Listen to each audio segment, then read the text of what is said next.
Tungod kay wala man may kuryente, so sky is the limit sa laman ko numeron. So diyan is gawasan ni hapon. Kanya wa diri si Kate Ayan. Tungod kay ito siya sa iyang minahal sa kinabuhi ito sa sentro.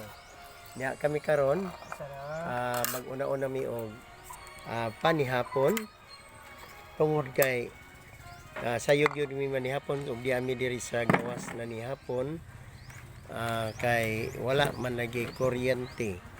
So labon adlawan pa bisan pag mora ni mo sudan, so sky is the limit sa miron sa gawas. Kaya si Kevin Warren, babay po diyan na. Kevin Warren, si Kim Gerald, ang akong minahal sa kinabuhi, ang akong Maria Bisinta. Niya po akong anak ikaduha, naghukas, murag barumbado. O ni si Christian J. Ayuban, grade 11 na ni siya.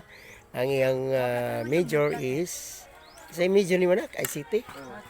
ICT. Ya, kini si Kim Gerald, grade 9, iyang major. Sana kini manak, cookery. Ya, usab kini akong anak si Kevin Warren. Ang iyang major, grade 10 siya karon. Major niya is cookery. Ya, iyang gusto, plano sa iyang kinabuhi, magpari siya. Just hope nga mayo iyang kahimtang, iyang health. Niya ang akong anak nga ikatulo, si Jim. Di na Jim. Ano to Jim? Asa man ka? Diyan akong kaon. Diyan na ka makaan. Sige, ikaw.